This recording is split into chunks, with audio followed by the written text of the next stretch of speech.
Kalau Allah Subhanahu wa taala bicara tentang sholat, bahkan pendek-pendek ayatnya.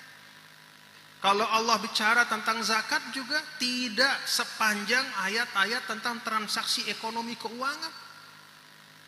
Kalau Allah bicara tentang ayat zikir, ayatnya juga pendek. Ya ayyuhalladzina amanu dzkurullaha dzikran katsira wasabbihuhu bukratan wa asila. Pendek. Tapi ketika Allah bicara tentang hutang piutang, tentang ekonomi, tentang rezeki, cara kita mendapatkan harta di dunia, Allah sampaikan dalam satu halaman penuh. Ulama mengatakan kalau kita mau tahu, salah satu rumusan kata ulama, kalau kita mau tahu urusan-urusan kehidupan kita ini, apa bidang-bidang kehidupan yang paling penting, bidang-bidang kehidupan yang paling penting, kalau kita mau tahu, kata para ulama, lihat bagaimana Al-Quran bicara tentang hal itu. Maka kesimpulannya Bapak-bapak Ibu, santri sekalian, tulab tolibat, kalau kita lihat bagaimana cara Allah menjelaskan tentang hutang piutang, padahal hutang piutang itu kan hanya aspek kecil di dalam kita berekonomi, tapi dijelaskan satu halaman penuh. Kesimpulannya adalah bahwa hal ihwal ekonomi itu sangat dipentingkan oleh Islam. Bahkan bapak-bapak dan ibu, hadirin dan hadirat sekalian, kalau kita lihat perdebatan para ulama, ayyul kasbi afdol, gitu. Apa pekerjaan yang paling afdol, profesi yang paling afdol? Ada yang tahu enggak profesi yang paling afdol? Jadi politisi? Apa ayul kasbi afdol? Ulama mengatakan sebagian besar afdolul kasbi adalah at-tijarah.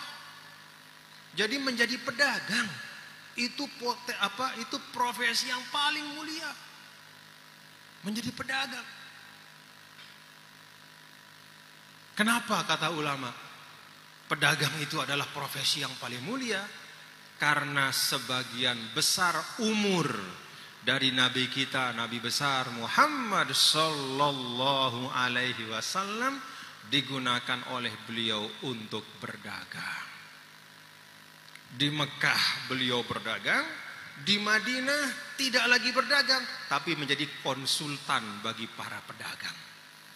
Jadi kalau Sidina Abdurrahman bin Auf, ketika beliau misalnya menerima tawaran untuk membeli barang-barang yang dikirim dari luar, beliau bertanya kepada Rasulullah SAW, ya Rasulullah, ini ada yang nawarkan saya barang-barang pecah belah dari negeri Cina misalnya, ada sekian onta.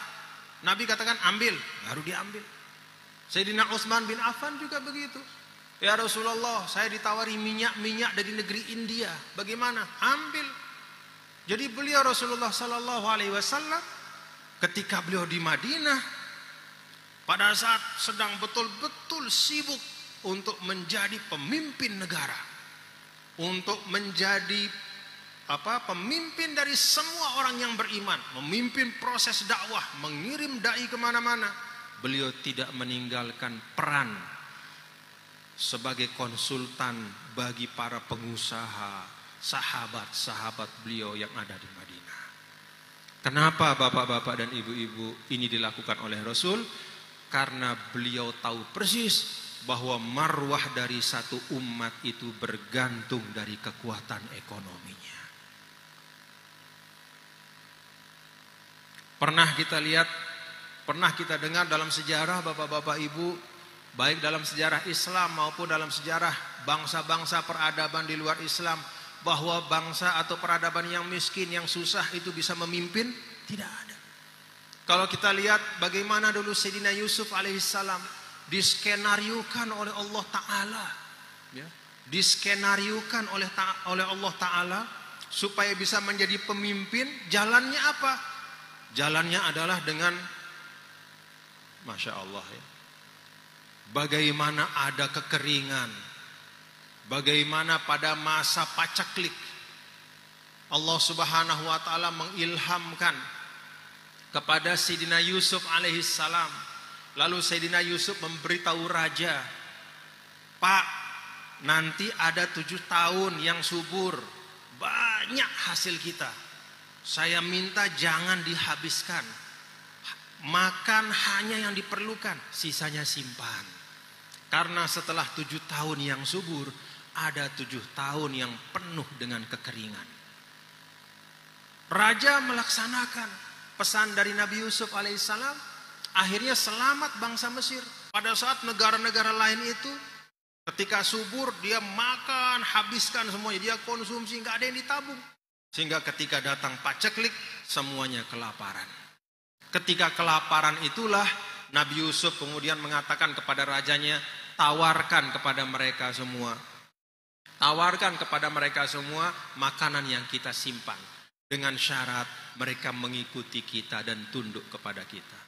Akhirnya semua kerajaan-kerajaan itu tunduk kepada Mesir saat itu. Apa sebabnya?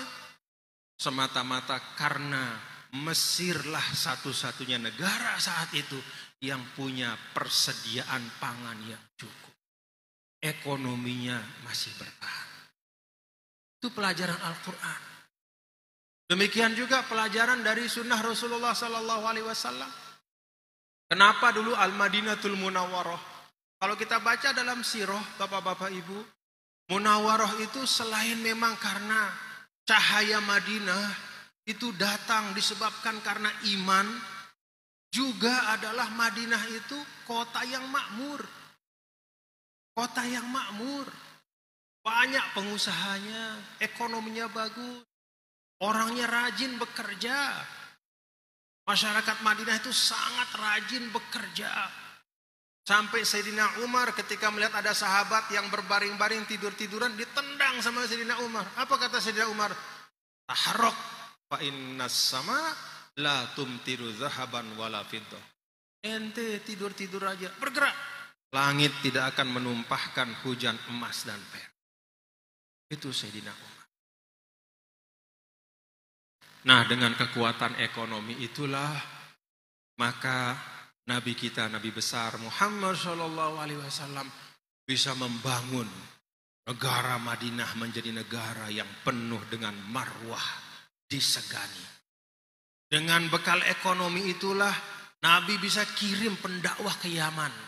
Dikirim Abu Musa al-Ash'ari bersama dengan Sayyidina Mu'az ibnu Jabal.